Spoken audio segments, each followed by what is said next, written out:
Also realize as well that leading the Taraweeh prayer, the Taraweeh is a nafil salah. And so, firstly, according to most of the madhabs, a child can lead the nafil salah. Some of the madhabs have been stricter and said that for the fard salah, you cannot have a child lead. Child meaning what is mumayyiz. So there's ghair baligh. So there's a child that's a toddler, and then there's a child that is sin tamyiz, and mumayyiz means they can understand. Like imagine a 7-year-old. The average 7-year-old understands, I need to do wudu, I cannot break my wudu, I have to pray in a proper manner. A 2-year-old would not understand these things. So obviously a toddler is too young to lead anything. But there's something called sin tamyiz. And tamyiz is that a child understands, is cognizant, right? Definitely the few years before puberty. So puberty, let's say it's 12 years old, 13 years old. Definitely the 10-year-old, the 9-year-old is old enough to understand what is haram and halal, what breaks wudu, to go and do wudu again. That is called sin tamyiz. When does it begin? It varies from child to child. There are some children at the age of 5, they fully understand. The point being, you want somebody who knows how to do wudu, and who knows when wudu breaks, and who knows to pray salah in a serious manner. That is called sin tamyiz. And since Taraweeh is a nafil salah, it is not a fard salah, therefore you can have a child lead by all of the 4 madhabs, no problem. You can have a child lead. Why do I say this? Because in many households, some of our children have memorized more Quran than us. Some of our children are going to the tahfeel school, and they've alhamdulillah done 5, 10, 15 juz with better tajweed than the parents. And so this is a good opportunity to encourage these youngsters to lead the salah. Now, a girl can only lead other females in salah, and so if you have a hafidhah or a young girl that is doing hifz, she may take her mother and her sisters and she may lead them in the salah, no problem, and she will stand in the same row as them, not in front of them. And a boy can lead both boys and girls in the salah.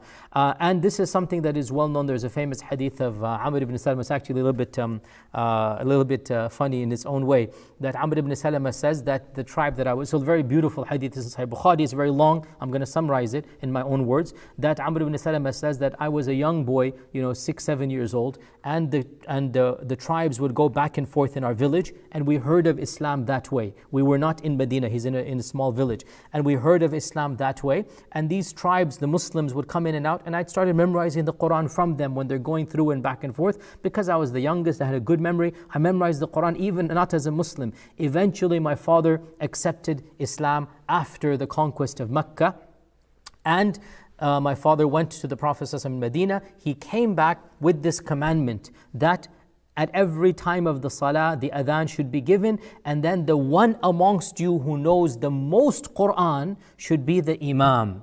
So Amr says that they looked around, they did an exam, they quizzed everybody, and they discovered I knew the most Quran because I was memorizing from the travelers. And these are all new Muslims now, the tribe. But since he used to interact with the Muslim community, since he would sit with them and listen, look at them pray, he memorized surahs from the Quran. So he said they found me to be the one who knew the most Quran, even though I was 6 or 7 years old at the time. So they made me their imam. And I was a poor child. I didn't even have full clothes. I just had an upper garment that would come on top of me.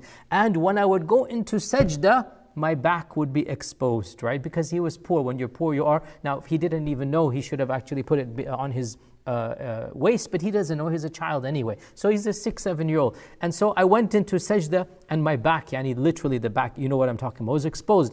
And so a lady screamed out from the back, and she said, "Oh people, cover the behind of your imam," right? Some lady screamed out, right? Cover the behind of your imam. And so the men came together after the salah, and they purchased for me a brand new cloak.